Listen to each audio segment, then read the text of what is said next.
beg His guidance and His forgiveness. وَنَعُوذُ بِاللَّهِ مِنْ شُرُورِ أَنفُسِنَا وَمِنْ سَيِّئَاتِ أَعْمَالِنَا. And we seek refuge and protection with Him from the evil of our own souls, our egos, from the evil consequences of our actions. مَنْ يَهْدِهِ اللَّهُ فَلَا مُضِلَّ لَهُ. And whomever Allah subhanahu wa ta'ala chooses to guide from His infinite mercy, then there are none who can misguide him. وَمَنْ يُضْلِلْ فَلَا هَادِيَ لَهُ. And whomever He chooses to lead astray from His infinite wisdom, then there are none who can guide him. وَأَشْهَدُ أَنْ لَا إِلَهَ إِلَّا اللَّهُ وَحْدَهُ لَا شَرِيكَ لَهُ. And I testify that there is no God or deity who is truly deserving of our worship except Allah alone and without partners. وَأَشْهَدُ أَنَّ مُحَمَّدًا عَبْدُهُ وَرَسُولُهُ.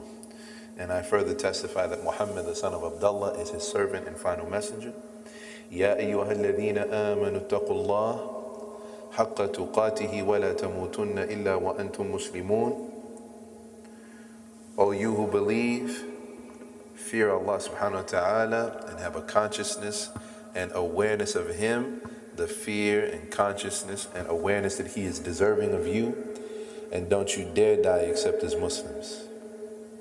يا أيها الناس اتقوا ربكم الذي خلقكم من نفس واحدة. O humanity, fear your Lord who created you from a single soul, from our father Adam. وخلق منها زوجها. And then not only that, but from him Allah subhanahu wa ta'ala created his mate, or our mother Eve. وبث منهما رجالا كثيرا ونساء. And then from them both Allah subhanahu wa ta'ala populated the earth with many men and women. وَاتَّقُوا اللَّهَ الَّذِي تَسَاءَلُونَ بِهِ وَالْأَرْحَامِ. And fear your Lord through whom you ask your mutual rights, and never cut the ties of family. إِنَّ اللَّهَ كَانَ عَلَيْكُمْ رَقِيبًا. And we should always uphold the ties of kinship, because indeed Allah is always a watcher over you and I. يَا أَيُّهَا الَّذِينَ آمَنُوا اتَّقُوا اللَّهَ وَقُولُوا قَوْلًا سَدِيدًا. O you who believe, fear Allah subhanahu wa ta'ala, and always speak a straightforward word. Always speak the truth. يُصْلِحْ لَكُمْ أَعْمَالَكُمْ. And when you do that, then Allah subhanahu wa ta'ala will repair your deeds. وَيَغْفِرْ لَكُمْ ذُنُوبَكُمْ. And on top of that, forgive you your sins. وَمَنْ يُطِعِ اللَّهَ وَرَسُولَهُ فَقَدْ فَازَ فَوْزًا عَظِيمًا.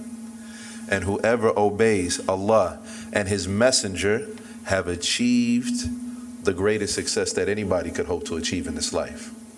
ثُمَّ أَمَّا بَعْدُ. As to what follows. So, assalamu alaikum wa rahmatullah. Alhamdulillah, have another Friday together, and we're going to be continuing our discussion that we started last week, which was on the pursuit of knowledge and speaking about the etiquettes of knowledge, some of the virtues and the benefits of knowledge. And we're going to continue that today and hopefully extend it to the necessity of sacred knowledge. And not only that, but also some of the different categories of knowledge that we need to have, right? Because not all of us need to be fuqaha, not all of us need to be muhaddithin, right? So there are different categories and even levels of knowledge that we need to discuss and understand, so that we know who needs to be involved in what, and so on.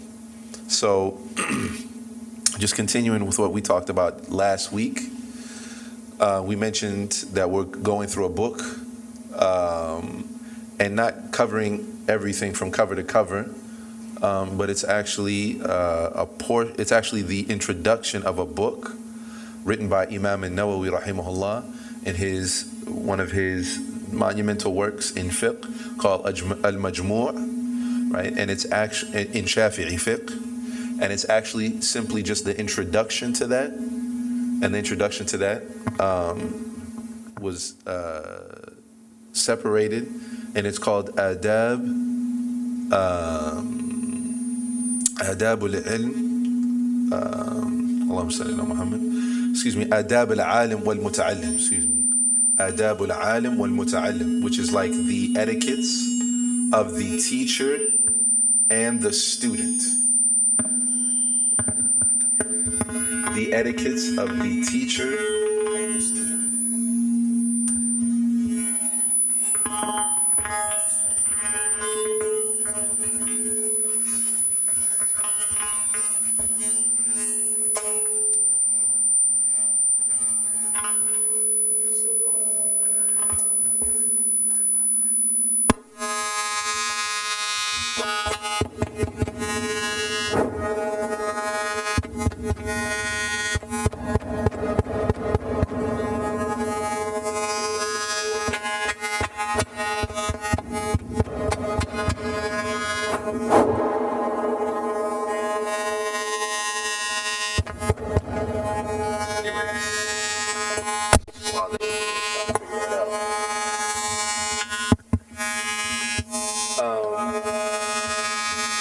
So some of the different, we're just going over some of the different hadith in there, and just kind of using that as a template to kind of follow along.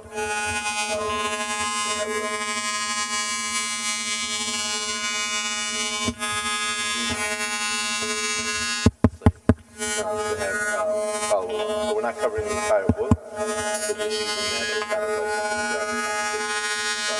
something to so some of the things that we mentioned, for example, the obligation of us seeking knowledge. And of course, when we say knowledge, we mean sacred knowledge. And even when we say that, to be unequivocally clear, we mean the book of Allah,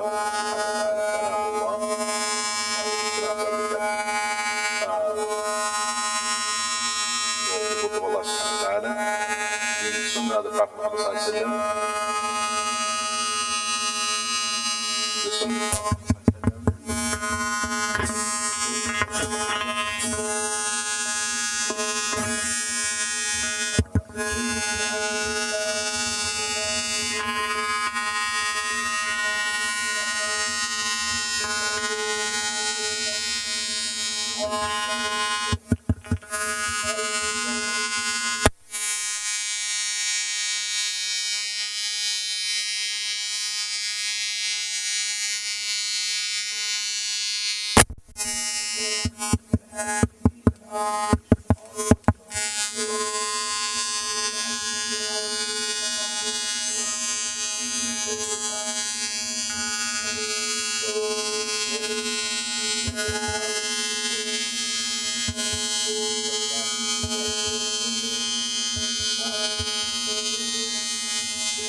So at any rate, Prophet Allah subhanahu wa ta'ala, from the time of Prophet Jesus, peace be upon him, to Prophet Muhammad sallallahu alaihi wasallam, in between that it's about approximately 600. Khalas, yakfi, yakfi. That's enough, brother. That's enough. Approximately 600 years. Right? A little bit more than that.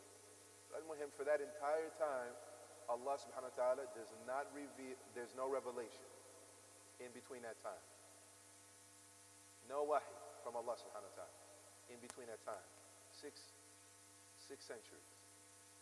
And then when Allah subhanahu wa ta'ala finally does, again, initiate and reopen communication with mankind, i.e., as we all know the story of the Prophet alayhi salatu wasalam going to Cave Hira on Jabal al-Nur and his first encounter with the angel Jibril alayhi salam. And the first word that Allah subhanahu wa ta'ala says after 6 centuries of not communicating with human beings is not his name, it's not Allah, it's not jihad, it's not maut fi sabilillah, it's not la ilaha illallah Muhammadur Rasulullah, it's not Jannah, it's not Nar, and so many other words in the human lexicon that Allah subhanahu wa ta'ala could have chosen to say. The first word he says that he chooses to reveal to mankind, or excuse me, to Prophet Muhammad sallallahu alaihi wasallam, and by extension to all of mankind, is the word Iqra. That's the first thing. Right, from Surah Al-Alaq. Iqra bismi rabbika alladhi khalaq. That's the first word Allah chose to reveal.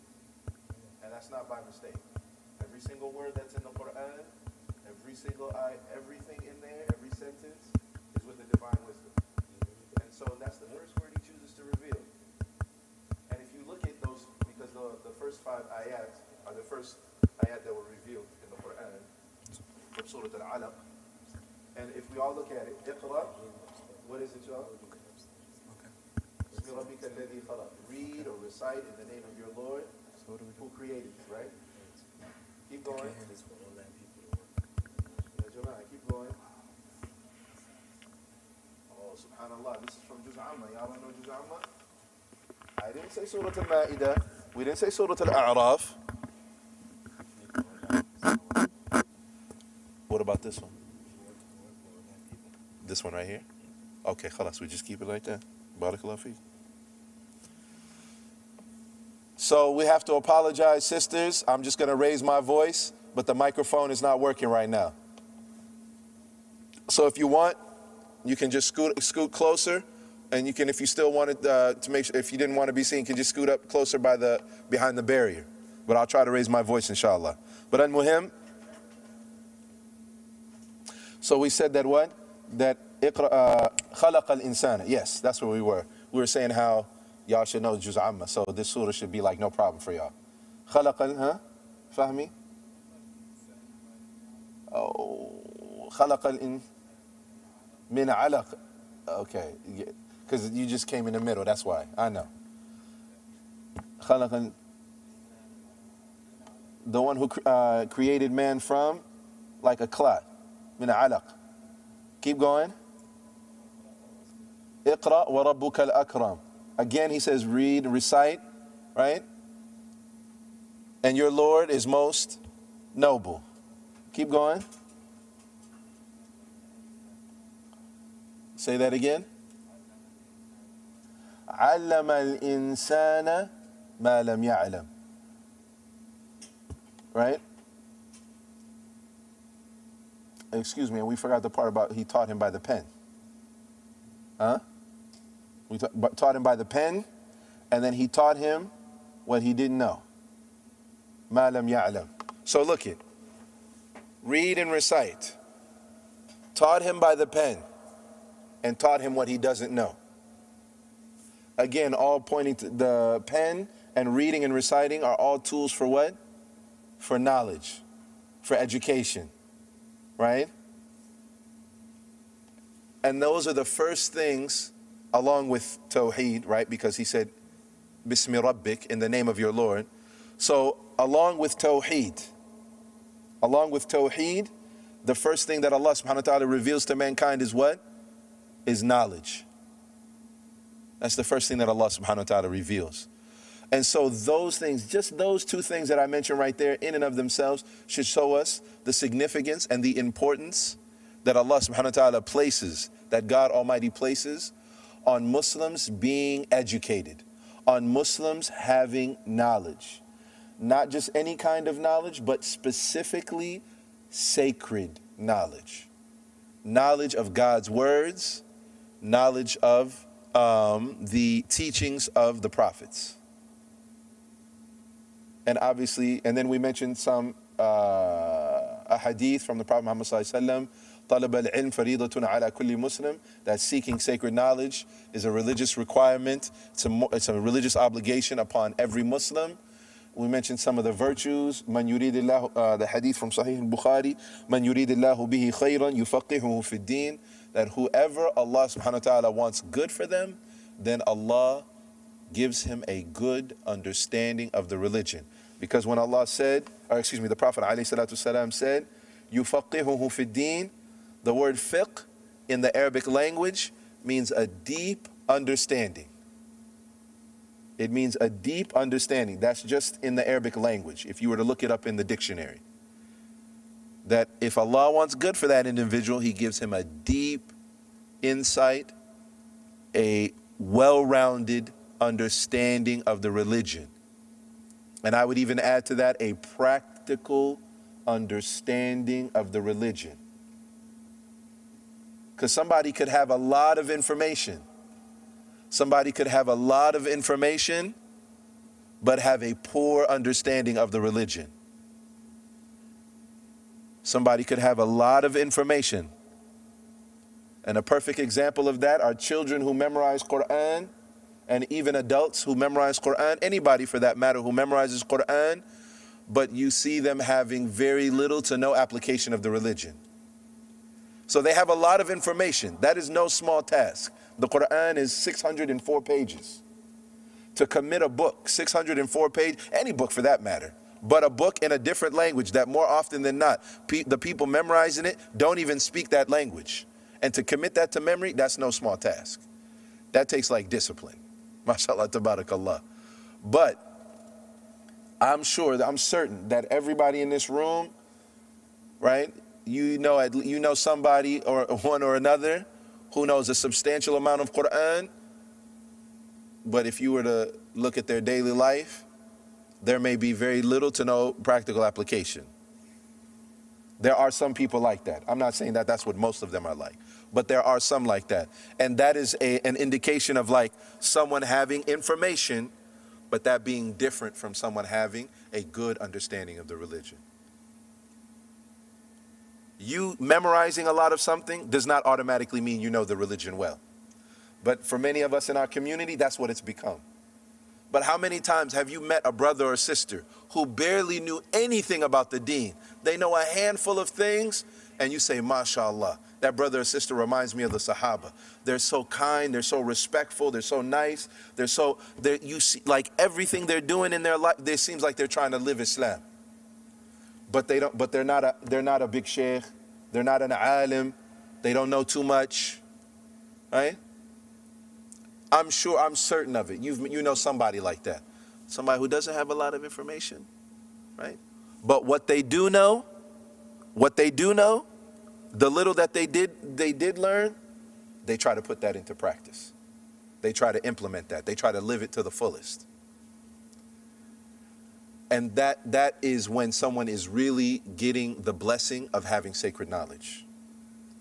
That's the real blessing of sacred knowledge. Now, but like I said, that's what we discussed last week.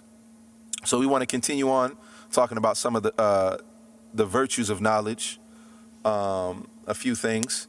So I want to share with you a statement of Mu'adh ibn Jabal radiallahu an. He's one of the prominent companions of the Prophet alayhi salatu wasalam, the Prophet Muhammad, peace be upon him. And he mentions, or he has a statement here, where he says, تَعَلَّمُوا الْعِلْمِ فَإِنَّ تَعَلُّمَهُ لِلَّهِ خَشْيَةٌ وطلبه عبادة ومذاكرته تصبيح والبحث عنه جهاد وتعليمه من لا يعلمه صدقة وبذله لأهله قربة. And so he mentions here Mu'adh ibn Jabal radiallahu an. He said, learn sacred knowledge, because learning sacred knowledge for the sake of Allah subhanahu wa ta'ala, you being busy with and being involved in learning the religion of Allah subhanahu wa ta'ala, but you doing it for Allah, not because you're being forced to, not because it's part of some program that somebody placed you in, not because somebody made you, but you're doing it lillah, for the sake of Allah subhanahu wa ta'ala. That in and of itself is khashya.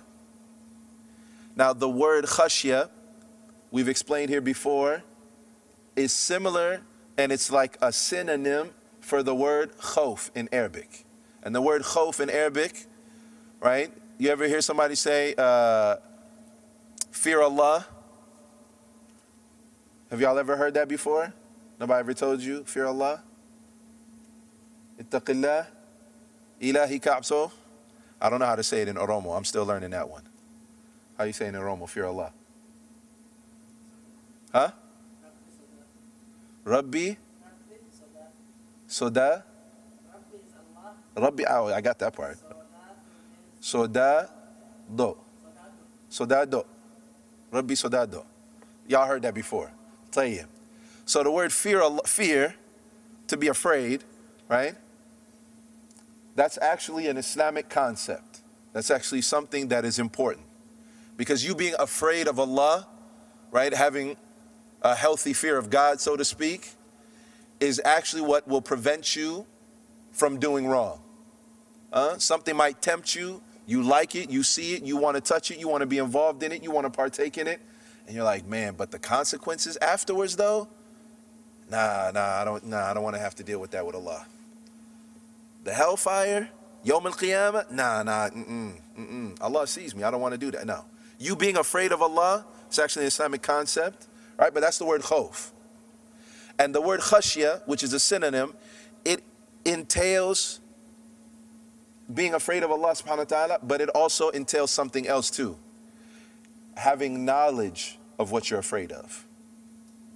And so for that reason, Allah Azza wa Jalla says in the Quran elsewhere, إِنَّمَا يَخْشَى اللَّهَ, and there's that word khashya, yakhsha, إِنَّمَا يَخْشَى اللَّهَ مِنْ عِبَادِهِ الْعُلَمَاء, that those who truly fear Allah subhanahu wa ta'ala, those who truly in the realest sense have a humble kind of like awe and fear of Allah subhanahu wa ta'ala, al-ulama, those who have knowledge. Why? Because not only are they afraid of Allah, but they have information and they have knowledge as to why they should be afraid of Him. Like they know who He is, they know what He can do. Obviously from the Quran, right? When Allah subhanahu wa ta'ala, for example, describes the hellfire, when He describes Yawm al-Qiyamah, the day of judgment, when He describes the punishment in the grave, they have knowledge of those things. They're aware of that. They know those ayat, those verses of the Quran. Or when the Prophet ﷺ, when he describes the punishment that'll be in the grave, or the consequences of not obeying Allah subhanahu wa ta'ala, or not believing in Him. So because of that knowledge that they have, sacred knowledge, and that awareness, then they're really afraid of Allah subhanahu wa ta'ala in the way that He's supposed to be feared, right? And also entailed and included in that, right, is love and humility, right? So someone's not so afraid of Allah subhanahu wa ta'ala, right, that they lose hope in him, but rather, right, again, that fear helps them to stave off doing the wrong thing because they're afraid of the consequences, right? And that fear is based on knowledge. And then not only that, but it's tempered with love. And so when we said about I think the example, I think I said that last week, the example we gave is like somebody being afraid of a snake, right? Now, there are some snakes that are poisonous, right, and deadly, and there are some snakes that you can have it as a pet at your house and it's like no problem, right? But some people, they might be afraid, they're just afraid of snakes in general. But let's say somebody sees a snake and they're just afraid. They don't know what kind of snake it is. They just know it's a snake and they don't want nothing, they don't want to be around it. They don't want to be, right? Or let's say a spider. That's a better example because we're more likely to run into a spider. But there are some spiders like, y'all know what a black widow is? Right? That's actually like a poisonous spider that if it bites you, like it can do some damage. Now somebody who knows what a black widow is and then they see it, or they see a tarantula and they know what it is, versus just being in general, you're just scared of spider and you don't like them. But I know that's poisonous and I know what it's going to do to me. And I know if it bites me, I know I'm going to swell up and the venom and all that stuff, whatever. Those people, to someone who has knowledge and information about something, is different from somebody who doesn't know. I don't know if did that example make sense to y'all? Someone who has firm knowledge about what that is, he's gonna act like different. No. Al-Muhim. But anyways, so Mu'adh ibn Jabal radiallahu anhu, he says what? Learn sacred knowledge, because the action of being involved in learning sacred knowledge for the sake of Allah, that in and of itself is khashya. Right? And we explain what khashya is. He said, وَطَلَبُهُ عِبَادَةً. So he said, and actually seeking knowledge and going out, he said that is an act of worship. So all of you sitting here right now, right? Many of you were here for Salat al-Maghrib and Isha, or you prayed Salat al-Isha. And as we all know, Salat al-Isha is an act of what? It's an act of what? It's an act of worship. It's an ibadah. We know that. But what some of us may not know is you sitting here right now. You sitting here right now, listening, that is an act of worship. Anytime you're learning something about the religion of Allah subhanahu wa ta'ala, anytime you take a note, anytime you lace up your shoes, step out of the house, get in your car, go in the car to warm it up and sit there while you're sitting there, but you're doing it so that you can get to the masjid, so that you can learn something, everything in between is an act of worship. You have to understand that you learning the religion of Allah subhanahu wa ta'ala in and of itself is an act of worship. Because by this information, right, you're trying to get closer to Allah subhanahu wa ta'ala. Nobody came here to learn from me chemistry, right? I wouldn't be able to help you out anyways. Nobody came here, you know what I'm saying, to learn about calculus. Again, unfortunately, sadly to say, I wouldn't be able to help you out anyways, right? Nobody came here to benefit from me because of my personality. Some of you don't know who I am. That's not what you came here for. You simply came here for, there's someone who, as far as we know, knows a little bit more about the religion, and that's what he's supposed to be teaching about, so we're going to learn and benefit that. You coming for that intention, sitting, learning, typing, writing, listening, all of that is an act of worship. Tayyib. Then he says, وَمُذَاكِرَتُهُ تَصْبِيحٌ.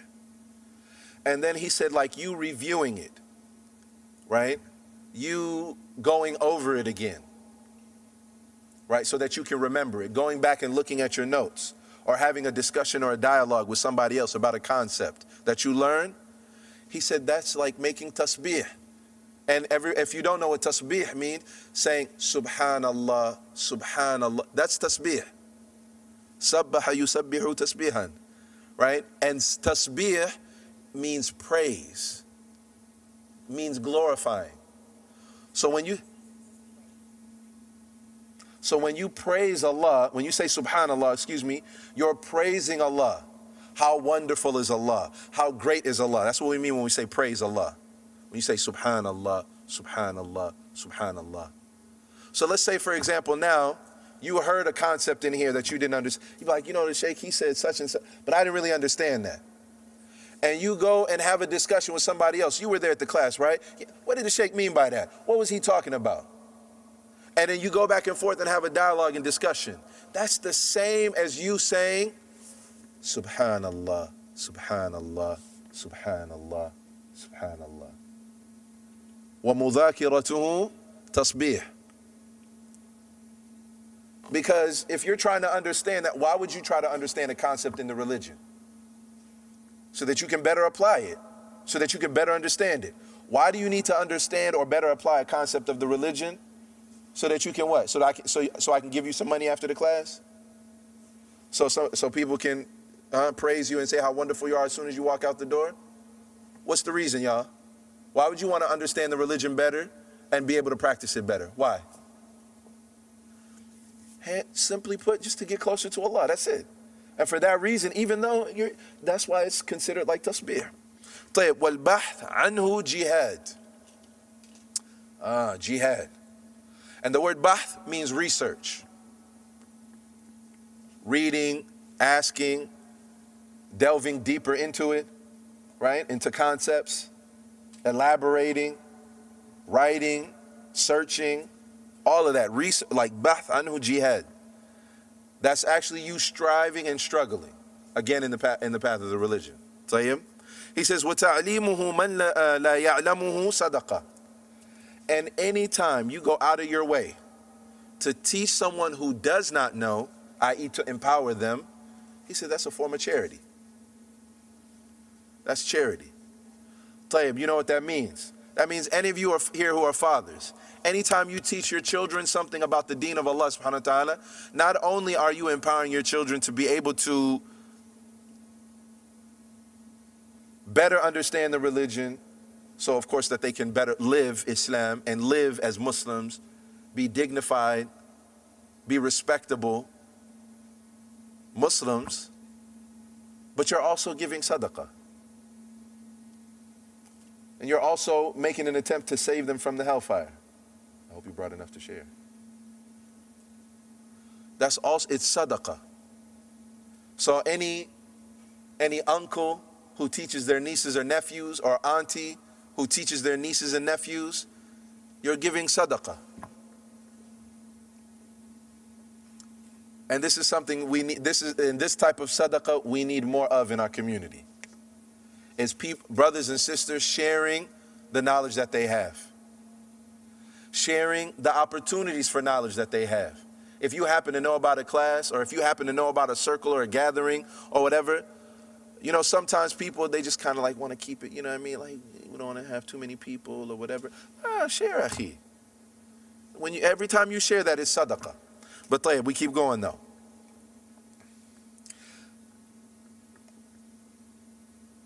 And then lastly, he said, وَبَذْلُهُ لِأَهْلِهِ قُرْبًا.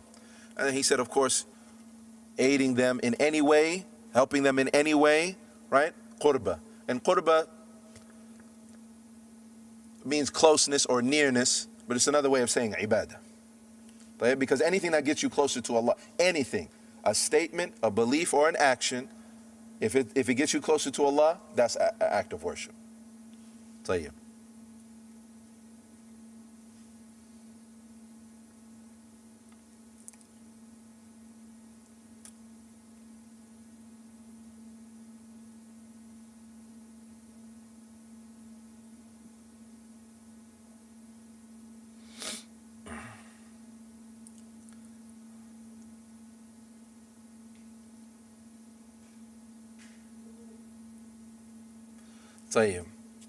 And so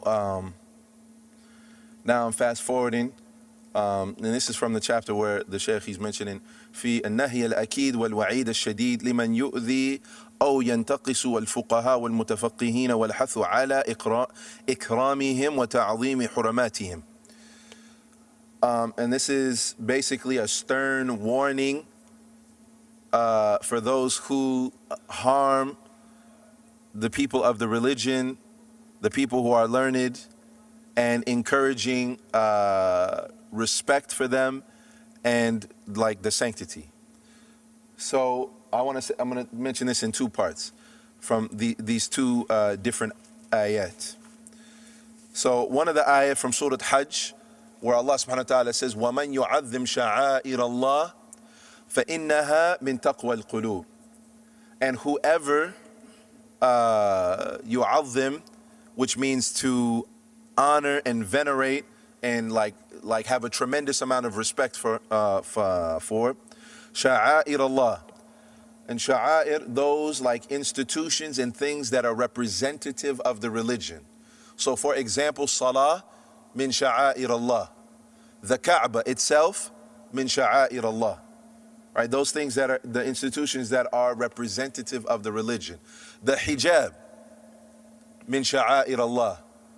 The fasting, the month of Ramadan, min sha'air Allah. Prayer itself, right, is from those things that are representative of the religion. طيب? فَإِنَّهَا مِن تَقْوَى الْقُلُوبِ.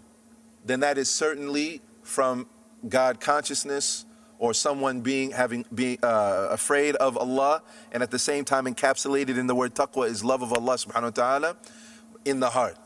So in summary, whoever respects and venerates those things that are representative of the religion, then that is certainly from them having taqwa in their hearts.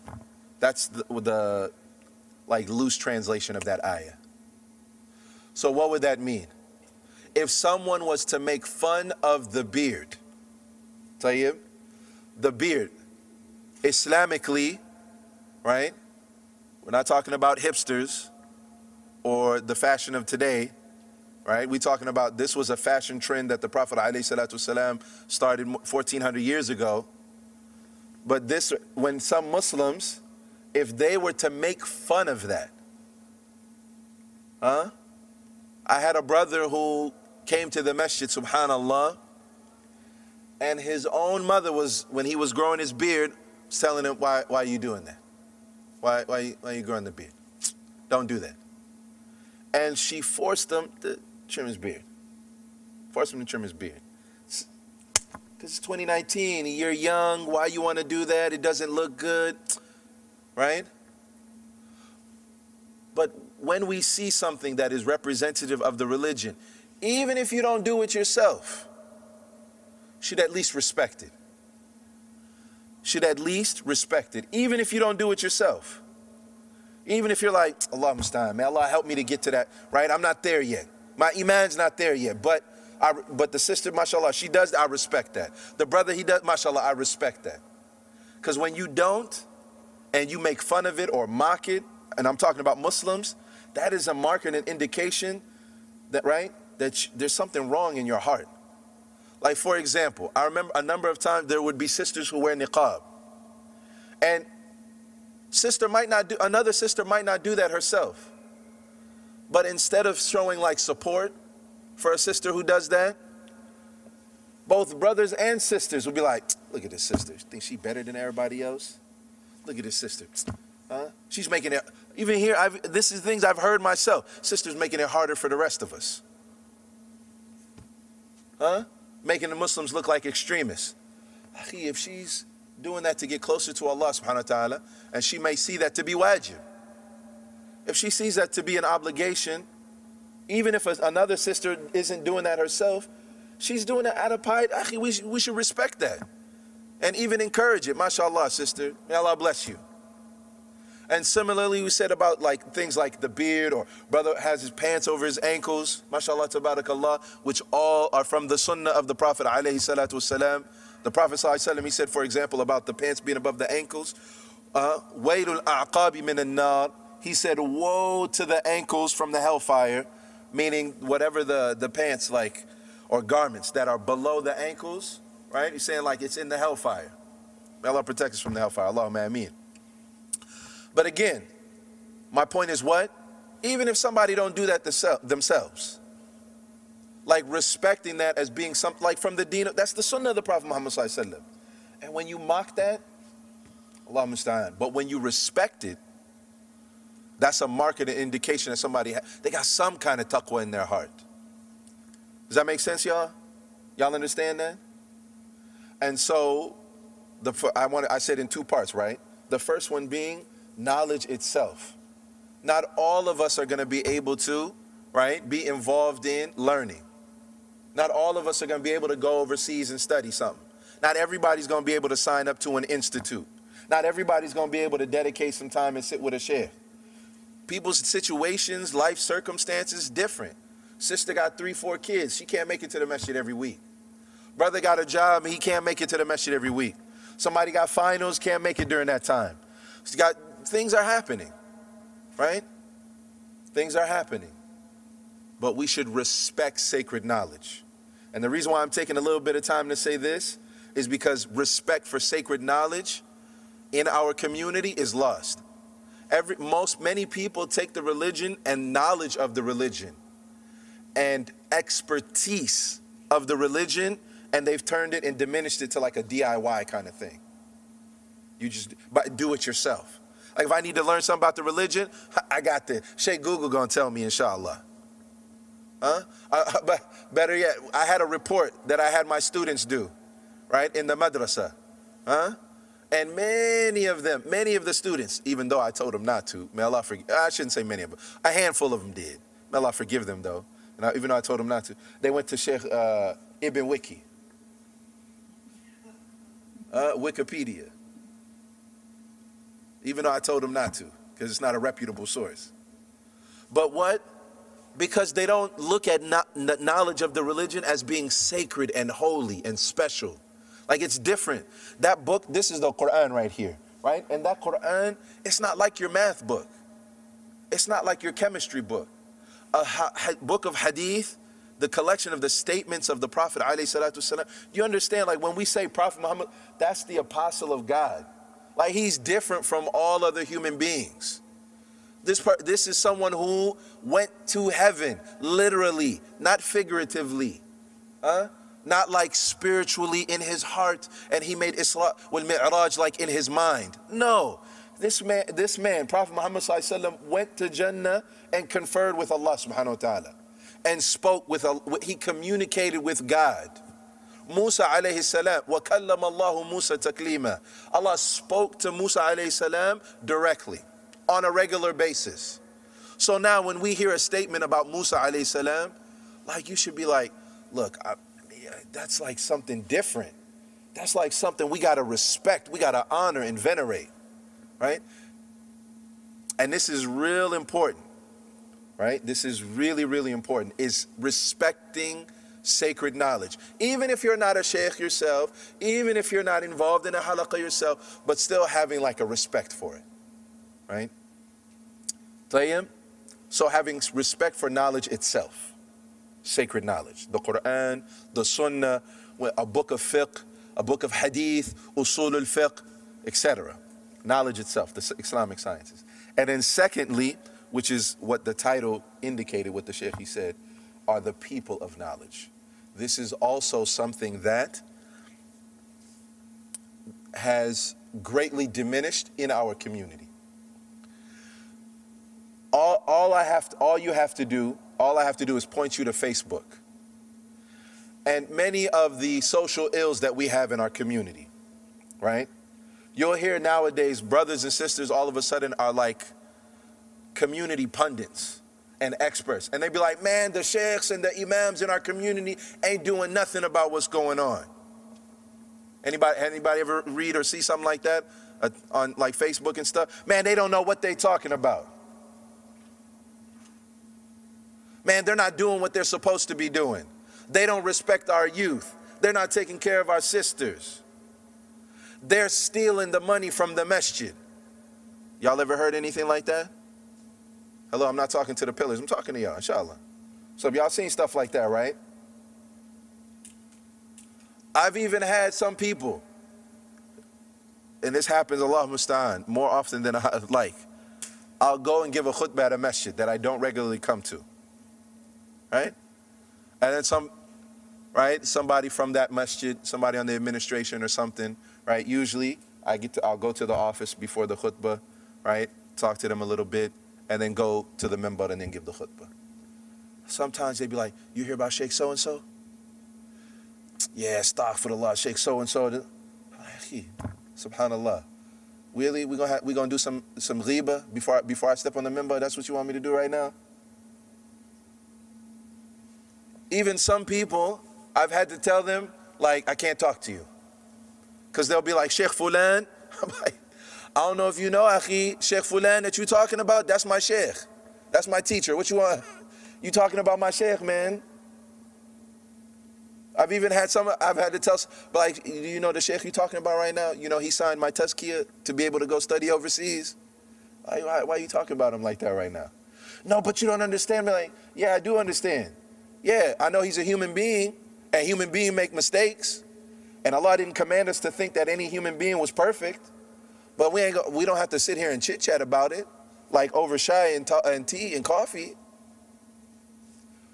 But the reason why we see that, people making those kind of comments on Facebook, right, where they say something about imams or sheikhs, right, is not because they genuinely want to do something about it. If that was the actual venue to accomplish something, then I'd be the first one to make comments on there. Because believe you me, brothers and sisters, I got plenty to say about the community. That's my job. That's literally my career job. But Facebook, that ain't the platform for it. But people just want to say something. Why? Because they have no respect. They feel like there's no sanctity or honor to look at like that imam or that sheikh or that alim or whatever. They just talk to like they're anybody else. If they really wanted to do something, if they really wanted to benefit the community, and if they really had any cojones, they would have went to that sheikh and talked to him. That would have been like, I respect you. And I respect you. I respect what you do. I don't agree. So look, and there's some things that I don't agree, and I disagree strongly enough, but I respect you at the same time, where I'm gonna come and talk to you. That's what we need more of. But you'll see people like giving like likes and thumbs up and stuff like that. Yeah, you told him. Like, told who? More than likely, whoever you're talking about is not reading and following you on Facebook or Instagram or Twitter. So when you talk and make all those comments, all you did was just spew out negativity into the world with nothing to come of it. And I'm postulating here right now saying that because in people's hearts, they have a lack of respect.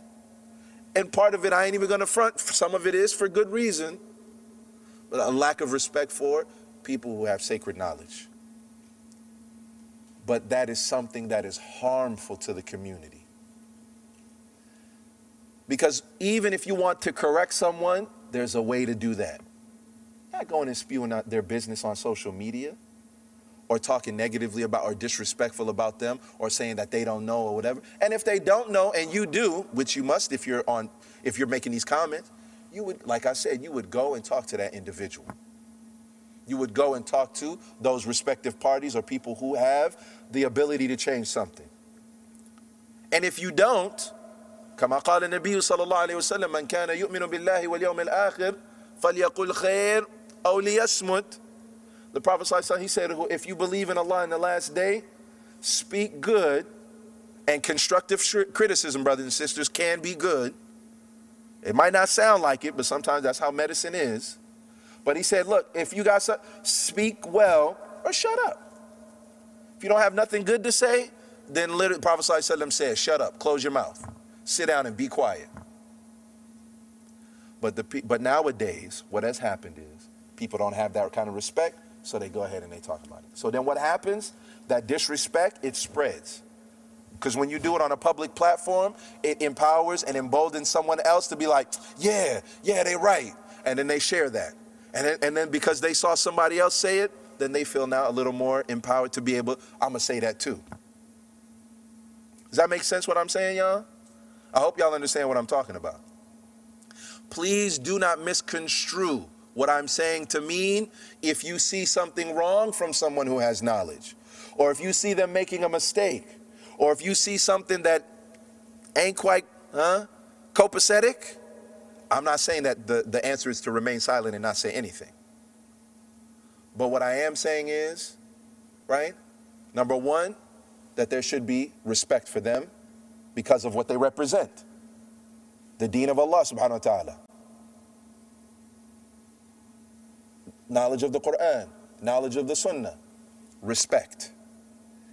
Not intrinsically for who they are because they're a sheikh from my country. Not because they're a sheikh from, I like that particular institution that they came from. Or because they say what you like.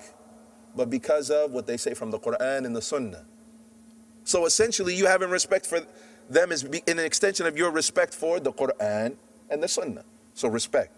Number two, so I can close this issue up, is that if you do say something, that you do it in the right way.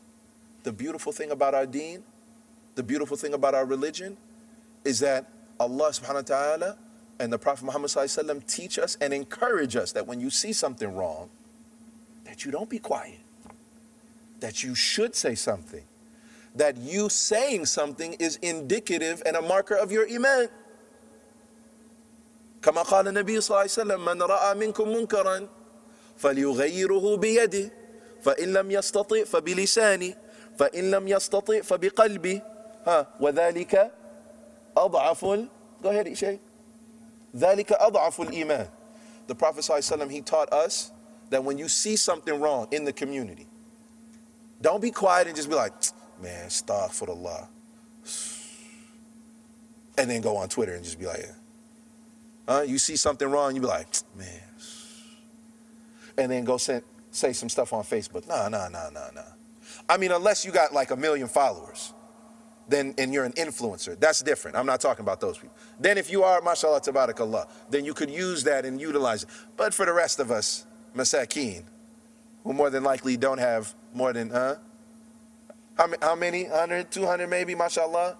300, you're like, wow, mashallah, I'm really up there now. We're talking about the regular people. But the Prophet ﷺ said, if you're able to, change it with your hand. That's actually a part of, and if you're not able to, then say something with your tongue. The Prophet ﷺ actually teaches us when you see something wrong, you're supposed to say something. But when you do it with respect, with dignity. Think about it like this. If your mother or father, or excuse me, if your friend made a mistake, you might do like this. You'd be like, what's wrong with you, man? And that would be no problem, because he's your friend. You got a sibling that's close to your age and they do something stupid, you'd be like, what's wrong with you, man? Or sister, what you doing? Why? Because you're siblings, you're close. Because it's your friend, you're close. But you're going to talk to your friend the same way, like if your dad made a mistake, if your mom made a mistake, you going to do that? You'll be like, what's up with you, dad? Come on now. You gonna give your mom a jab and be like, what you doing? Come on now. Come on, Hoyo. What's up with that? Come on, mom. No, you wouldn't. You would talk to them, right, with all the dignity and respect that they deserve as your parents, as the people who took care of you, raised you, etc. But if it's a mistake and it needs to change and something needs to be done, if it's something serious, if it's harmful, you would say something, but with respect. Or if you don't, and if you wouldn't, you should. That's what a Muslim would do. And similarly with scholars, with teachers, with respect, with waqar. And that's why, and that's something that Allah subhanahu wa ta'ala mentions. Whoever does that, فَإِنَّهَا مِن تَقْوَى الْقُلُوبِ, out of respect for the institution of the religion. Because what happens is, and which a lot of us don't realize, when we are in an environment like that, and we're growing up in an environment like that, and we're perpetuating that type of attitude, that's what the younger generation are going to see. And in the younger generation, then they're going to be like, man, these imams, man, they don't know nothing. All right, Tayyib, if you don't go to the imams and students of knowledge and scholars and the experts in the religion, then where they going to go? Sheikh Google? Ibn Wiki? That's where they go. That's going to be their shit. And then when you go to Wikipedia and you go to Google, I guarantee you, any of you, if you go search right now, Prophet Muhammad sallallahu alaihi wasallam, one of the first websites that's going to come up is, and I don't even want to tell you the website because I don't want you to go to it, but it's a Shiite website. That's one of the first ones that's going to come up. If you ask Sheikh Google, because it's not going to distinguish for you. It's not going to distinguish for you if it's a jihadi website and it's going to tell you how to make some crazy bombs or something like that. It's not going to distinguish. It's going to give you all of that. Think about those young brothers who got locked up in our community. Huh? Think of those young brothers. Y'all know those brothers I'm talking about? What is it, 11 brothers? About, how many was it? Anybody know? Huh? 7? But we know who I'm talking about, right? Where do you think they got them ideas from? The things that some of the stuff that was being preached and purported. Huh? More often than not, it's from the internet. And that's another thing too, we can't play ourselves. People think like if somebody gets arrested by the FBI or gets locked up, oh, it's just a conspiracy, they just trying to lock us up. Nah, I'm here to tell you right now, there's some Muslims that got some crazy ideas out there. Why? More often than not, it's because they don't respect the institution of knowledge. They think I can just go wherever I want to. And like I told you, from the inside, I said what? They make it into a DIY thing. Oh, that Sheikh, he ain't saying what I like and what I want to hear, so I'm just going to go on the internet and learn for myself. More often than not, that's how people become extreme. Or worse. Or worse. That's why the Prophet ﷺ, he described ignorance as like a deadly poison. Da'un qatil.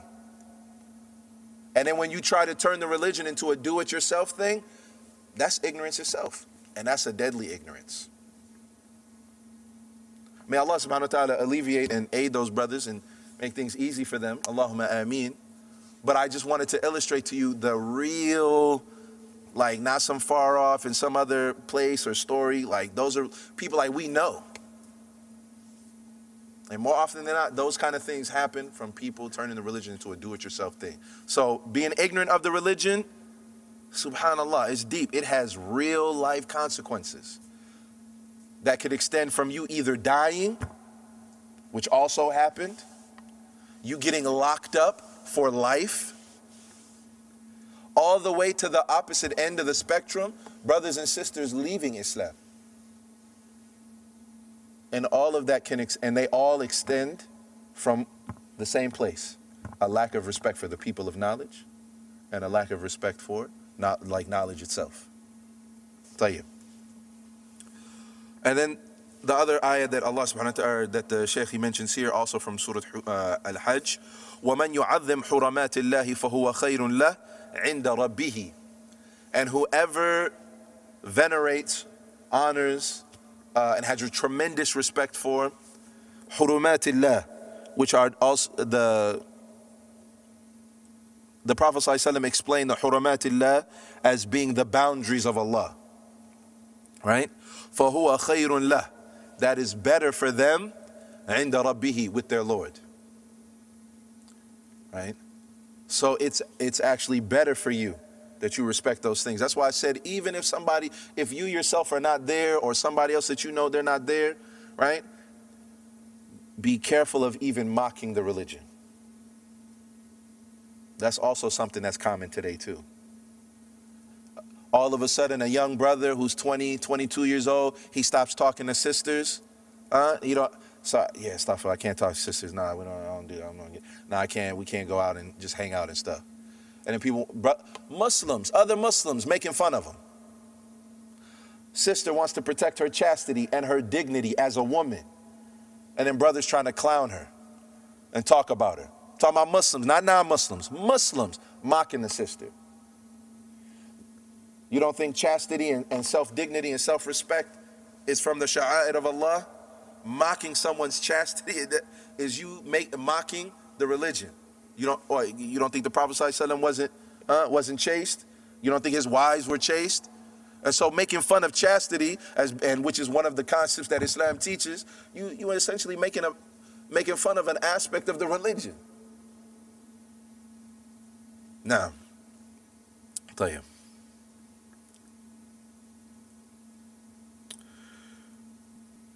So, to wrap that up, brothers and sisters, what I wanted to say, number one, is the importance of having respect for sacred knowledge. And by having respect for sacred knowledge, we mean like understanding that this is not like any other knowledge and information that we learn in this world. About like being a mechanic. It's not the same. It's not the same as like your mathematics, right? And a part of the practical application to us respecting that knowledge is trying our utmost best to have some hand in it. And let me be straight up with y'all and have like 1 second where I'm just be straight up with y'all. Brothers and sisters who say, I don't have time, especially you young brothers who are like in college or in high school.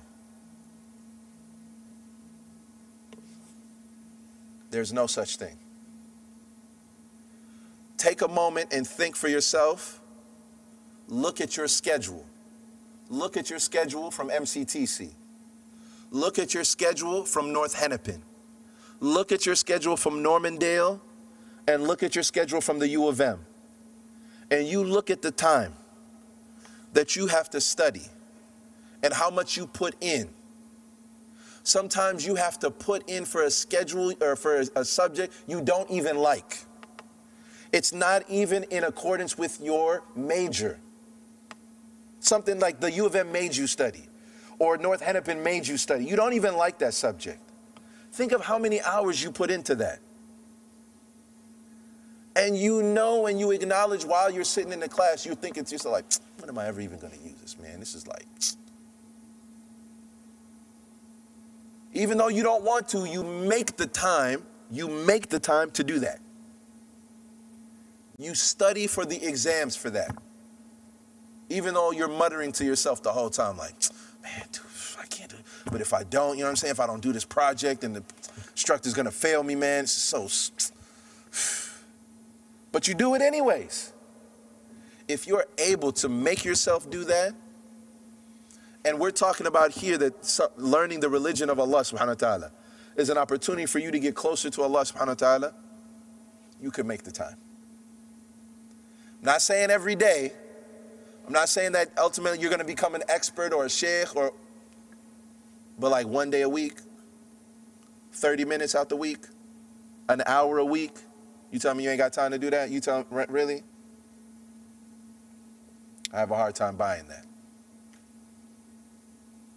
I have a hard time buying that. No doubt, I'm not saying it's easy. I'm not saying it's easy, right? If you're a college student, obviously you got your schedule that you got to do. Then you got your probably part-time job that you're trying, right? So you can have at least some little change in your pocket, and you're trying to have some semblance of a social life. I understand. But I bet you every last one of most brothers and sisters, they make some time for a social life. I bet you they do. Brothers and sisters be like, I bet you brothers be like, I'll make it to the gym. I'll make it for basketball. Huh? Again, we're not saying every day, but having some time. Some time. I'll tell you. And the second thing is respecting the people of knowledge. And not only that, but like benefiting from them whenever possible. Right? Respecting the people of knowledge means respecting what they represent and what they do in the community, the time that they give, the effort that they put in, the sacrifices that they've made in order to try and help the community. They may not always do it the right way. No, I guarantee you, they're going to make mistakes. But still having respect for them. They may not do it the way you think it should be done, but still respecting them, and even if you disagree, then disagreeing, even in that, being respectful. Like having civil, respectful, like discourse.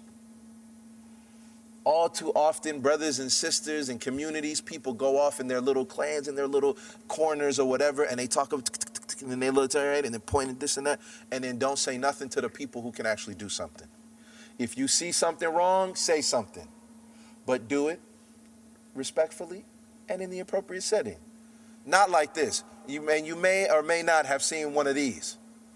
After Jumu'ah, somebody stand up and like wrestle the mic, and then they want to say, and then they want to yell out something to the community. Not like that. We're not talking about that. Huh? Or in the hallway, huh? And they yelling at somebody. Not like that. Making an appointment, saying, Imam, can I talk to you? Can I make an appointment with you? Sheikh, you know what? There's some things that can we make some time? I need to sit and talk with you. Does that make sense? Respecting them, not ignoring things that are wrong. Tayyib. So lastly, what I wanted to, and we'll try to go through this quickly, is the aqsam al-ilm al-shar'i, that there are 3 categories of knowledge that we all need to be, that we need to be aware of. 3 categories of knowledge. And the Shaykh, he mentions here the different categories of knowledge of the Sharia. He said, هي الثلاثة. الأول فرض العين وهو تعلم المكلف ما لا يتأدى الواجب الذي تعين عليه فعله إلا به ككيفية الوضوء والصلاة ونحوهما، وعليه حمل جماعات الحديث المروى في مسند أبي يعلى موصلي عن أنس عن النبي صلى الله عليه وسلم طلب العلم فريضة على كل مسلم. So he said there's 3 categories of knowledge. He said, and the first one is the individual fardul ayn, that category of knowledge that is a individual responsibility. Knowledge that is an individual responsibility, meaning that every single person in this room, you got to know it. When we say, right? And he goes on to say that it's the type of knowledge that enables you to fulfill those things that are obligatory on you. What does that mean? So he gave the example, for example, you need to know how to make wudu. That's wajib. You need to know how to make wudu. So you have to know how to make wudu. You need to know, what if I forget something during my wudu? What if I washed my arms first, then I wash my face? Do I have to repeat my whole wudu over again? If I made wudu and I didn't wash my feet, I was in a rush, and I was in the middle of a conversation while I was making wudu. I was like, yeah, for real, okay, tayyib. And then, and I forgot to wash my feet and walked off and prayed. Do I have wudu? And based on that question, whether you do or don't, because you can see what's predicated or what's built off of that. Because if the answer is yes, then you're okay. If the answer is no, what happens? Oh man, I forgot about my coffee. Does anybody know? If you made wudu, or you thought you did, and you don't have wudu, and then you prayed, what happens? Huh? What's invalid, the wudu or the prayer? Both. That's a big deal. So you need to know about wudu and some basic issues related to wudu. Tayyib. So he says those kind of things you have to learn. And you just, right, obviously, salat is wajib on the Muslims. Everybody in here got to pray. You need to know how to pray. And then the same thing comes up. You're praying salah. You're praying salat al-isha. You prayed three rak'ah. You got up and walked off. You said salamu alaykum wa rahmatullah, salamu alaykum wa rahmatullah at the third one. Is my salat valid or not? Do I have to pray just the one rak'ah, or do I got to pray the whole salat al-isha again? You got to know that. You got to learn that. You got to know that. Many of us, we just learn how to pray, but like those kind of like FAQs, those frequently asked questions, those what ifs, many of us, we don't know. And there's only like a handful, there's a handful that we should all be aware of. There's a lot of frequently asked questions. Those are like, Allahu Akbar. They have whole books on just what ifs. But there's like a handful that you should know because they're likely to happen. So for example, we should all know about sujood as-sahw. And then the Shaykh, he goes on to say essentially that the scholars of hadith and the scholars of fiqh, right, he said that they essentially understood, right, us learning, or excuse me, the category of knowledge that is an individual responsibility is everything that's an obligation on you, then you have to learn it. And he said, and they use the evidence or the hadith of the Prophet alayhi salatu wasalam, طلب العلم فريضة على كل مسلم, that seeking sacred knowledge is a requirement on every Muslim. Meaning what? Not that all of us have to be sheikhs, but we all have to learn wudu, salah, the 5 pillars of Islam, the 6 pillars of Iman, what is shirk, what is tawheed. All of us have to know those things. And essentially what happens is that it sets a communal standard so that there's like a bare minimum that all of us know. And what happens, what's happening now is there's this huge differentiation between us, where there are some things that are like bare minimum basic Islam, but people don't even, like a lot of people don't even know, and some people do. And so the people who do know, oftentimes they're looked at like they're crazy. There are issues that come up in the community that for the most part, like for example, 5 daily prayers, like all Muslims should know that. There should be no argument between the Muslims. The basic, no, I just became Muslim like 3 days ago should know that, and the brother or sister who's born Muslim should know that. But can you believe there's Muslims still who ask, and they be like, Sheikh, can I just pray like all the 5 prayers like at one time? Can I just pray them like all at home after, like at Isha time, like when I get home from work? Some people be asking something you would think is like basic. Sheikh, I'm a lawyer and I work in a firm, and it's a real question somebody asked me. Say, can I pray in the bathroom? I don't want the people at the front, you know what I mean? Like I don't want them to see me. I'm trying to make partner. I don't want them to see me. Like, really, dude? Like, that's bare minimum. Like, what does that, there's a dua we say to seek refuge and protection with Allah from the uncleanliness and the dirtiness of the bathroom.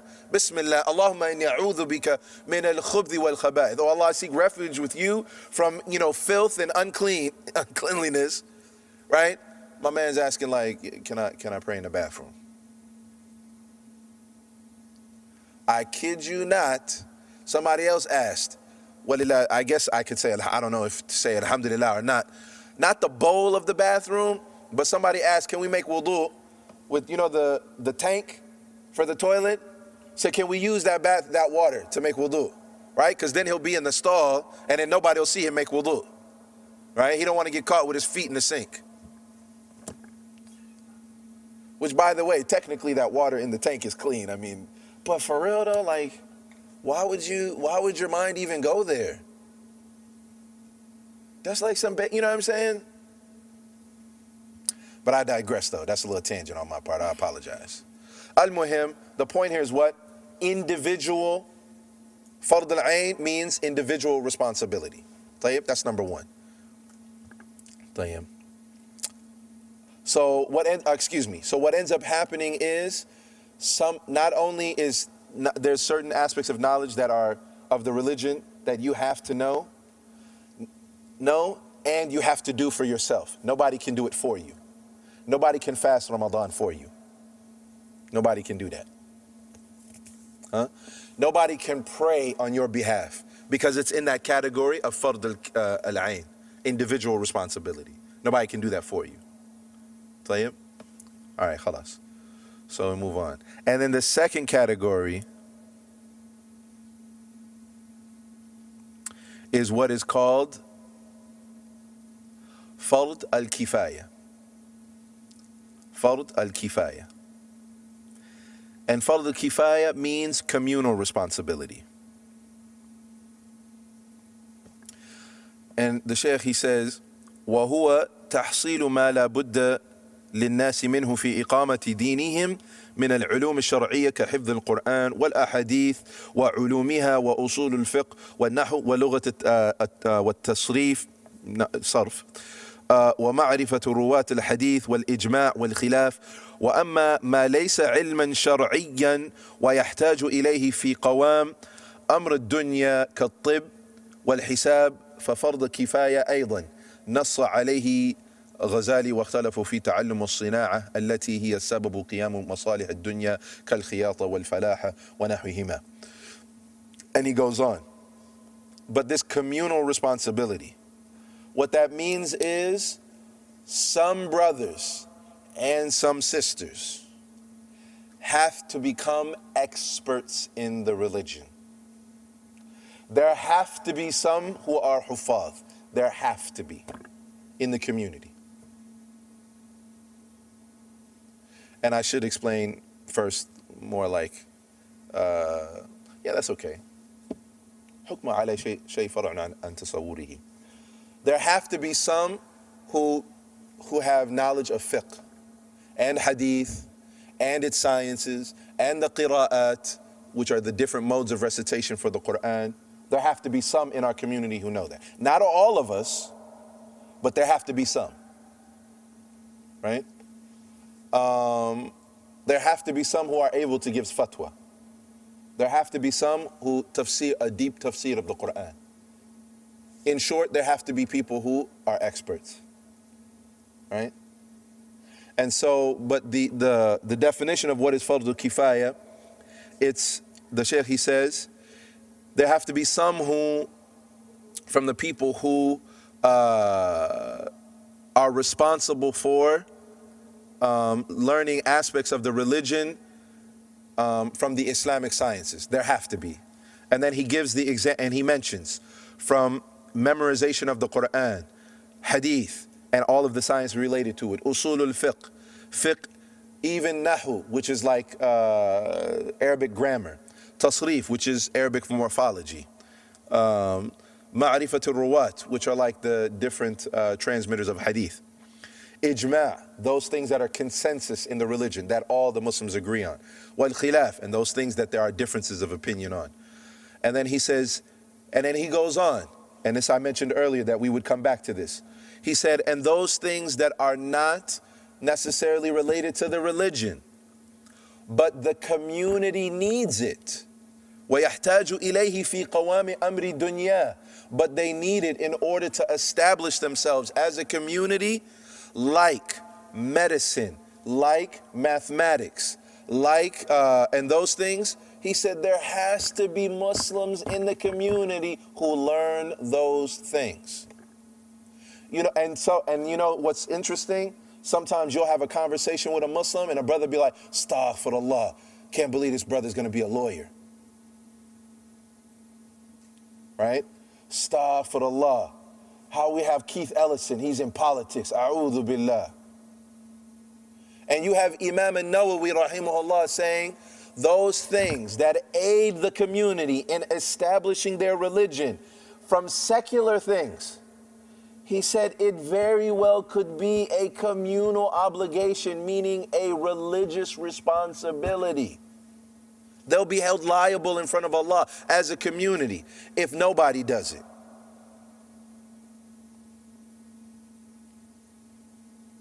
Y'all understand me, what I'm saying? We need Muslim doctors.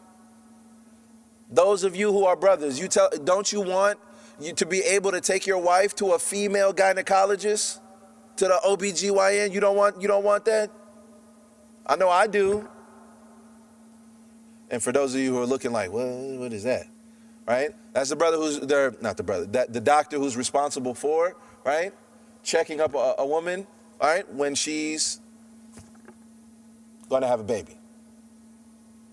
Wouldn't you like for our sisters, our mothers, our aunties and so on, wouldn't you want a female dentist instead of having some random dude all up in your wife's face?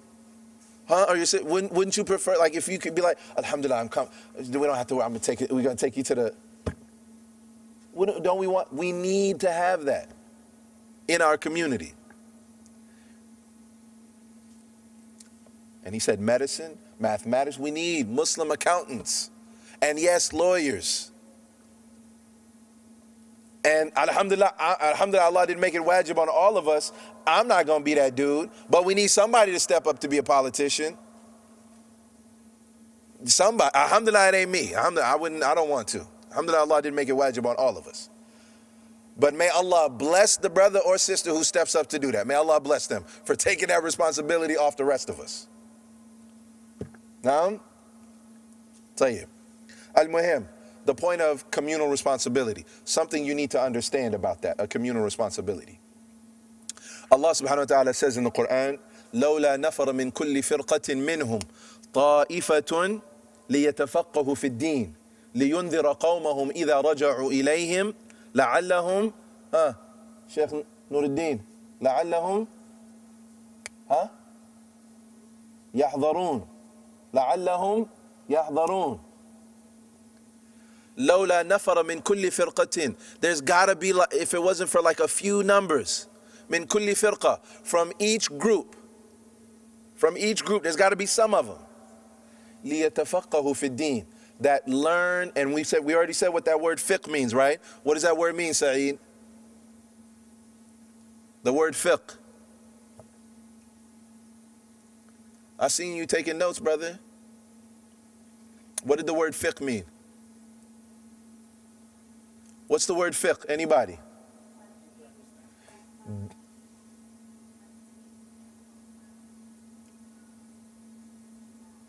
Deep and profound knowledge and understanding. طيب.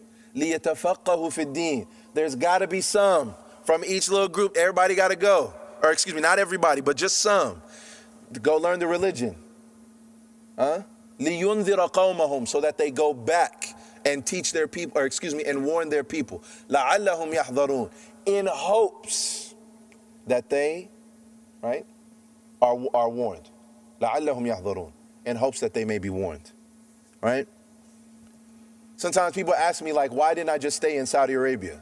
I got to go to the city of the Prophet Muhammad sallallahu, got to live there, mashallah. I had place there, job there. Like, why did you?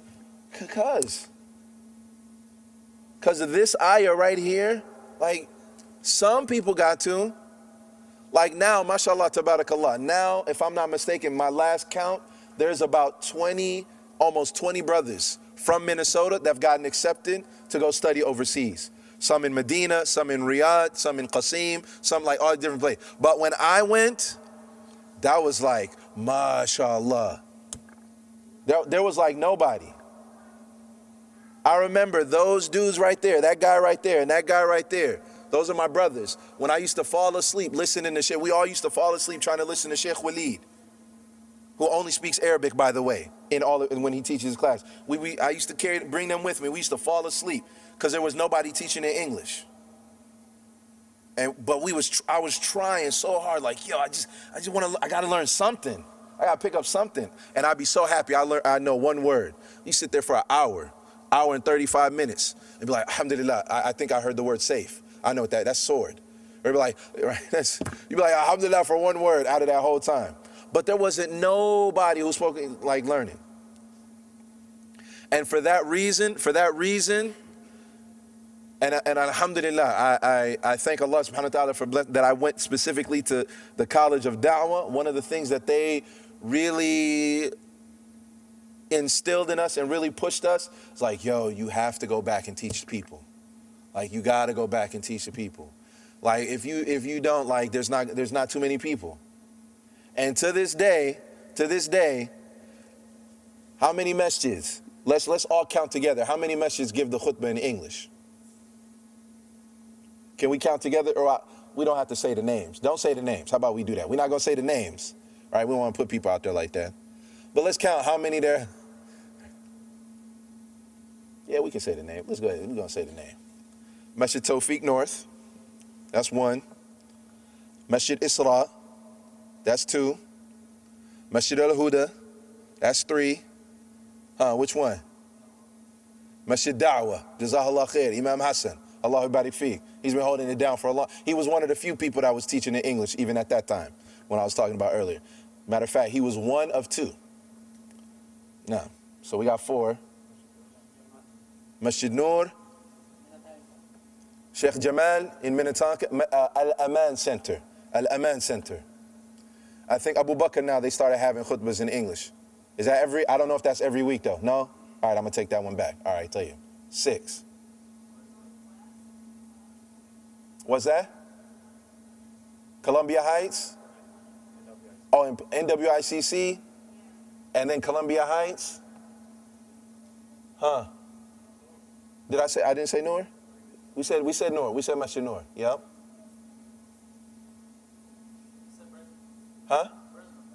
Burnsville? Every week? Not every week. No, we talking about every week. Look at that. There's how many people in this room right now? Look how hard we thinking. You know how many masjids there are in Minnesota? 77. 77 masjids. And between a room, in this room right now, I'm just going to guesstimate, there's about 20 people, and there's 8.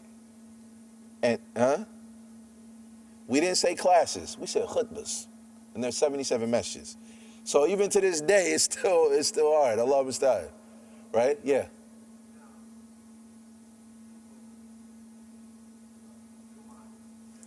Yep. Is that still valid? I mean, it's still valid. It's still valid, but is the khutbah going to accomplish, right, what was intended? No. Because the Jumu'ah is not supposed to be primarily like the main medium for learning. That's not what it's meant for, right? It's meant to motivate, encourage, remind, inspire, warn, right? That's mainly what it's supposed to do. Basically to get you from Friday to Friday. So you can go through your weekly grind, right? And you got something to hold on to, right? So that you can do it again next week. That's what it's there for. And then inshallah, mashallah, tabarakallah, the more knowledgeable the individual is who's teaching, mashallah, there's going to be more learning and benefit in there. But that's the main focus of it, right?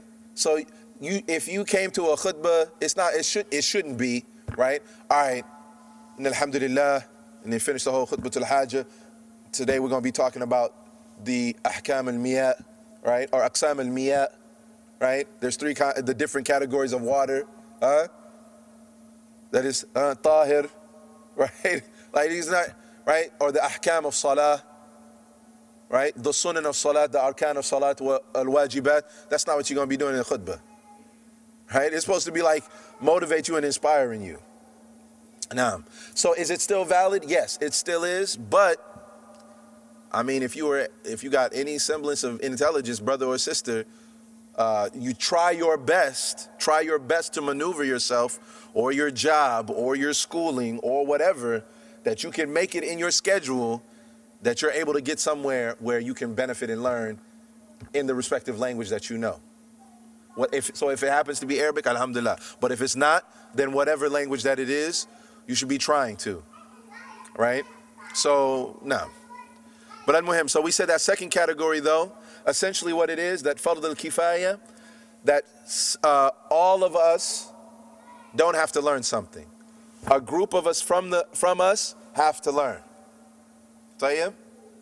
Now, if a group of us from us learn something that is enough to fulfill our need, then we're all good and we're not liable in front of Allah. But as I just mentioned to you, right, that's why I gave that example of the khutbahs, 77 masjids We only got 8 where there's Jummah in English.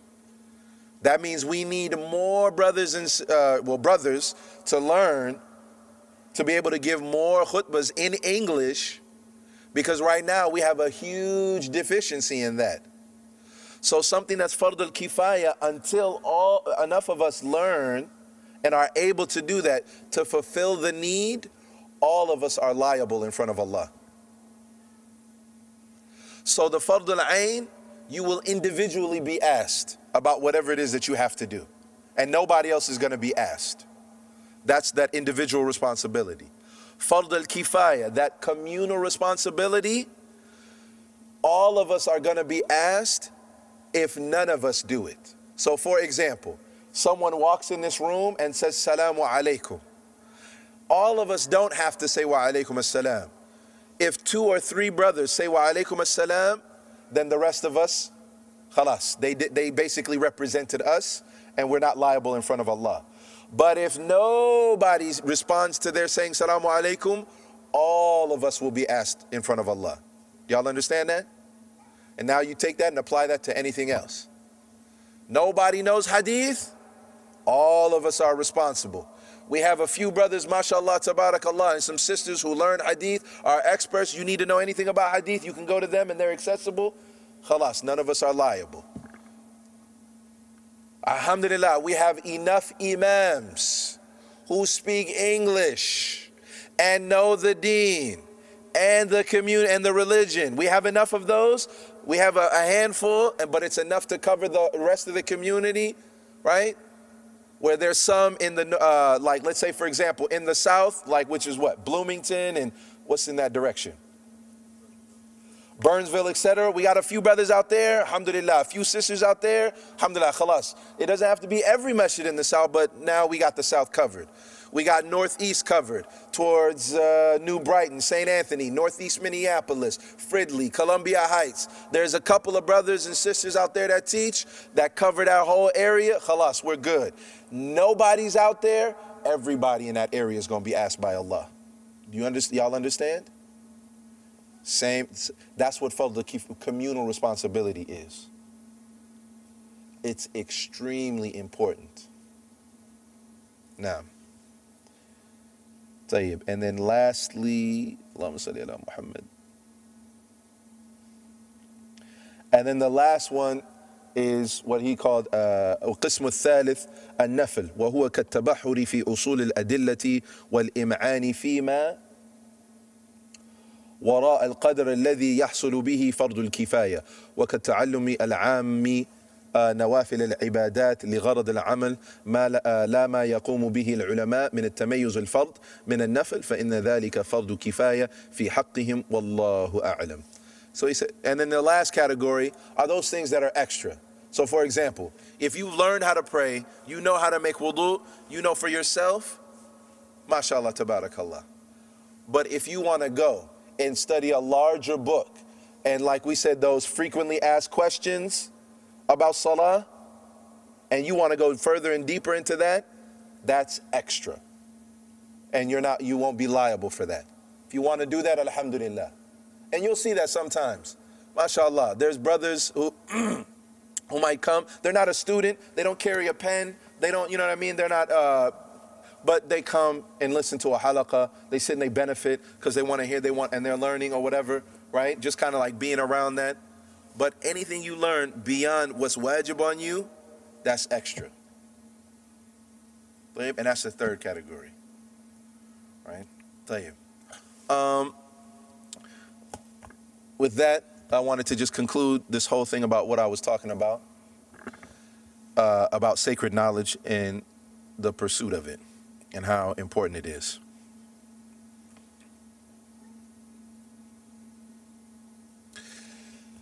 Part of why this is so important for us brothers and sisters is you will see for individuals and for families and a community, all three of these blocks, right? And the last being predicated on, right, the one before it and then the one before it. There are so many issues that are coming up for us There are so many issues that are coming up for us that we cannot afford, right? Ignorance, and to be ignorant of our religion. There has been this communal shift where people are going away from learning the deen of Allah subhanahu wa ta'ala. And some of them, alhamdulillah, they still have some sense of religiosity, if that's a word, and going towards, now what's happening, more and more towards like activism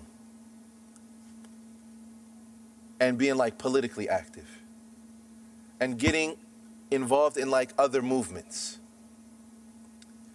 This isn't to say that brothers and sisters shouldn't be involved in the different issues that are plaguing our community, be they Muslim or non-Muslim. Social justice issues, issues of gun violence, drugs, etc., right? All those different things, Muslims should be involved in changing and addressing those type of issues. Racism, etc. Muslims should have a hand in those things, undoubtedly. But what is happening is more and more people are going to that and skipping over learning about their religion, and they are getting caught up on those things, and they don't realize, many of those people, that is their religion for them. If you look at the way people talk about Republicans and Democrats, they talk about it like it is religion. An issue for us might be a standalone issue. For example, abortion. As a Muslim, that's a standalone, that's like one issue amongst a whole bunch of other issues. But talk to a Republican, that's like a make or break issue, like like they're talking about Tawheed and Shirk. Right? And then Muslims get involved in those things and they have no understanding of the religion, and they replace their religion with those things. Other people, if not those type of movements, those are just examples, they might replace it with ethnocentrism isn't the right word, but their ethnicity becomes the most important thing. And I mess up the word every time. Correct me if I'm wrong, Abdul Hakim. Oromuma? Is that the word? Is that the word? Huh? There's some people, right, skipping over knowing about the deen of Allah subhanahu wa ta'ala. They jump into that, and that becomes the most important thing to them. Huh? That becomes right? Because they get involved in it and start, right, planning for it, activities for it, etc. Same thing. Others like, right, whatever their ethnic group is. Whatever it might be. And that becomes the most important thing, and it ends up almost like filling a gap for them instead of them having knowledge of the deen of Allah subhanahu wa ta'ala. Because intrinsically there is no conflict between somebody being Somali and Muslim, or African American and Muslim, or Caucasian and Muslim. There is no like conflict by default, right? If anything, Islam, right, is supposed to enhance who we are and refine who we are. It's supposed to refine and enhance. So whatever aspect of you that's good, it only brings it out more. Whatever aspect of you is good, Islam only brings it out more. And whatever negative aspect from your culture, wherever you're from, your background, who you are, your personality, etc., whatever negative aspects, Islam gives you the tools to like trim those off, right? Like as if you were like gardening. Think of like a bush and it starts growing all wild and crazy, right? You don't just chop the whole thing down, right? When you're gardening, right, you want to make it look good. So you just trim off the excess, like whatever's not needed, whatever's unnecessary. That's what Islam does for us. But when you skip knowledge of the religion, which, by the way, the standard of what we need to know has grown. And we talked about that last week. The standard of what we need to know has grown. And when you go through different categories in life, there are different things you need to learn. When you were 10, 15 years old, when you were 10 years old and 7 years old, what you need to know then is not the same what you need to know when you're a freshman in college. But you'll notice we have young people who are 7 to 10 years old learning. But by the time somebody becomes a freshman in college, like, khalas, you can't make me go to madrasa no more. I don't need to do that stuff no more. And they don't learn anymore. In spite of the fact that, if anything, you are being hit with more esoteric, theoretical, aqidah type questions and issues that very well could take you outside the fold of Islam. You're being bombarded with it daily. You have to go back and forth with an instructor or a professor who might disrespect Islam. And what you gonna say? It's his class. He can say whatever he wants to. She can say whatever he wants to. And then if you make a good point, and you be like, and everybody starts kind of like turning towards you, listening to you, teacher can just shut it down and be like, nah, we ain't saying nothing now. Nah, you got circular thinking. We're not talking about that no more. We're gonna move on. That's the kind of things you're gonna be doing. You need to learn more about the religion, commensurate to where you are in life. Then when you get married, same thing. Then when you have children, there's things you gotta learn. You wanna open up a business, things you gotta learn. You wanna be socially active in the community, social justice issue. There's certain things you gotta learn about the religion. Case in point, should we or should we not support other communities, like the LGBTQ community? Should we wholeheartedly, should we support them? Somebody who's involved in social justice issues, that's a question that's gonna come up, ain't it? Ain't it, Suleiman? It's gonna come up, ain't it? Because if they support us, don't we gotta support them? I'm not answering that question right now. I'm just saying the question comes up. But somebody who's actively involved in working and dealing with them kind of people, you need to have an answer to that question. And it becomes wajib on you now. Comes fard al-ain. Comes fard al-ain. Meaning an individual response on the person who's involved in that. And when we do this, brothers and sisters, when we do this, along with many of the other things that we discussed, that's when you'll start to see substantial changes in our community. Don't get mad at some imam who grew up in a village, learned a religion in a village, then came here, then became imam, was leading a community, and then you were born here, and you were raised here, and he knows a whole set of issues. But you got a whole nother set of issues. And then you be like, how come he don't know everything that I'm going through and what I'm dealing with? Because that's not his thing. He's leading a certain segment of the community, right? And if there's enough of us who are having that complaint, then some of us got to learn the deen to fulfill that gap. I hope that makes sense what I'm saying, y'all. I hope it's not confusing. Is it confusing, Abdul Hakim? All right, because I know I be getting long-winded sometimes. I know you ready to lace up. Tell you. So anyways, I ask that Allah subhanahu wa ta'ala that He bless us with beneficial knowledge, and He increase us with the knowledge that He's benefit us by the knowledge He's already given us. And I ask that Allah subhanahu wa ta'ala enlighten all of us here and open our hearts to the truth and show us for the truth for what it is, and to give us the strength, the courage, and sincerity to follow it. I also ask Allah subhanahu wa ta'ala to show us falsehood for what it is, and to give us the strength, the courage, and the sincerity to stay away from it, to stand up against it, and to call others away from it. Wa akhir da'wana alhamdulillahi rabbil alameen. Subhanakallahumma bihamdik. Ashhadu an la ilaha illa ant. Astaghfiruka wa atubu ilayk. Barakallahu feekum. Wassalamu alaykum wa rahmatullah. No.